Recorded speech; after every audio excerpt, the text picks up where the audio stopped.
Number 11. Now, this is where we really started to disagree. Number 11 was the Pistons with a 10.6. The highest we had the Pistons was 7, and that would be Chris. The lowest was 12 with Dean and Trunks. And this was the biggest gap of all the teams that we had. Was a 5-spot difference between you two and Chris. State your case. This was just a case of me thinking that this team was going to be higher and then seeing all the other teams on the list and being like, someone's got to fall out. Yeah. And it was the Pistons for me. I don't know. All the teams above them I see having better seasons. So nobody had them higher than 11 aside from you. Me and Ortiz had them at 11. I also spoke about this in my hot takes last week when I said that the Pistons were going to just miss everything. I just think they're not there yet. They will be, and I really do think next year I could see this being a season. They're going to be top 8 seed next year, but just not yet. They need one more year of a draft. The Pistons, I spoke about the Pistons, but I'll just go over everything. They started their offseason. They added Alec Burks and Nerlens Noel. Solid rotational players, solid veterans to be a voice. A bunch of young guys on the team. So those were the first 2 established veterans they get. They go into the draft. They take Jaden Ivey at 4. They then trade for Jalen Duren. Great. They traded nothing for Jalen. What did they trade for Jalen Duren? I don't even remember, but it was nothing. I honest to God think it was like 3 crazy protected picks. It was just money from us. Yeah, it wasn't just money. Yeah, it was just money. No, it wasn't. It was like 2 firsts, but it was stupid protected first. So there's no way we gave up 2 firsts. First. No, there's no way we gave up 2 firsts. No. Oh, right. That was a trade with the Knicks. I thought it was. But no, they made like it was great pickups this offseason. We got so we definitely give up. So they got Jalen Duren. Oh, we got That's They then proceed to trade for Bojan or Bojan, whatever. I don't know his name. Bojan. Bojan. I get them confused. That was a great trade for them. For again nothing. And a playoff tested vet. Like but this dude shot 40% from 3 his entire career. Yeah, he could be their leading scorer. He's been a solid 3rd to 4th option, sometimes 2nd option when he needed to be for his entire career. He's a veteran. He helps out all the young guys. I think Sadiq Bey benefits from having him as well. It opens up the floor for him. Mm-hmm. He tries on gives defense. you more floor spacing. Tries on defense. Right. The big man rotation, I haven't even mentioned Marvin Bagley yet. Marvin Bagley I've seen something that Marvin Bagley's projected to be the starter. Marvin Bagley was amazing for them last year when he got there. That was my most improved. Yes, right. It was. Isaiah Stewart's solid. I just think they're a solid team, and I think their roster just fits well on paper. Jaden Ivey, I think, is going to be perfect for them, whether he starts or whether he comes off the bench. He doesn't have to be spectacular. I have them this high, and I don't even project Jaden Ivey to be super spectacular as a rookie. I see him averaging 13 to 14, maybe 15 points. Stewart was shooting threes in the 6-man role. Isaiah Stewart was shooting threes in the preseason game. He was shooting threes last year. He was pulling though. He was pulling. Yeah, he's confident in the shot. He'll confident. And so he can knock those down consistently. And I just see a ginormous jump from Cade. I mean, I said it last time. A lot of people Cade averaged about like 17, 18, and like 5 and 5 on not that good efficiency. I think it's just. But second half of the season, his efficiency was so much improved. Yeah.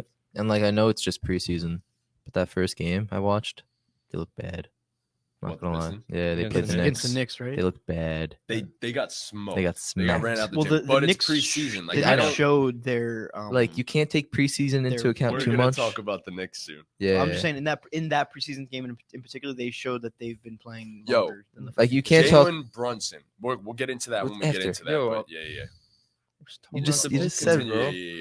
Yeah, my fault. I was saying we can't take preseason into account too much, but at the same time, you kind of have to a little bit at least. Because I mean, no, the first games they played, shot 0 for 7. Bro. It's all what LeBron shot 0 for in the I know. Then the next game, 17 minutes. I'm saying it doesn't matter. Yeah. And Killian Hayes, if we want to talk about preseason, Killian Hayes was even good for them. Yeah. So, and I swear on this, Killian Hayes just has to do the bare minimum, and he will contribute to their team. They still have Corey Joseph, who isn't that good, but as the last guy in your rotation, he's okay. He's fine. They definitely have depth. They have depth, and like I said, I just see a huge jump from Cade. Like he averaged about 25 and 5. I just expect his efficiency to go up. He's going to get smarter. His playmaking should get better. He's shown elite defense. He's shown elite defensive potential. Yep. He has to do it now. Yep.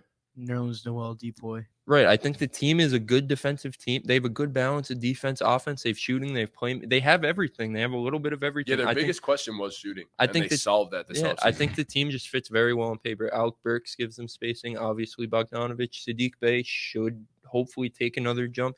Even if not, Sadiq Bey has shown he's a solid rotational starter, which is good enough to some extent. He's young enough that he could take another jump up, like a Desmond Bane type jump. I see him and Desmond Bane as very similar players with very, very similar skill sets. Desmond Bane is better because of the jump he took last year, but Sadiq Bey is, he provides. I'm very high on Sadiq Bey. I can honestly see him taking a bigger jump than Desmond Bane. Like, I could see Sadiq averaging 20. He could be their leading scorer, honestly, this season. That's what I'm saying. You have three guys. I mean, if you even want to count Jaden Ivey, you have four guys who could possibly be your leading scorer. Yeah. Like, you're counting Bogdanovich? Is that really like a good thing?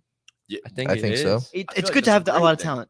But it is. More points win basketball games. I understand that. But I feel like when there's not a clear in theory though, Cade is the guy, and Cade probably will lead them in scoring. Yeah, for sure. No, Cade's going to get the most shots. But I think it's possible you have two 20-point scorers on that team. But I think if Cade ends up being the third or fourth best scorer, he's not going to be the third or fourth.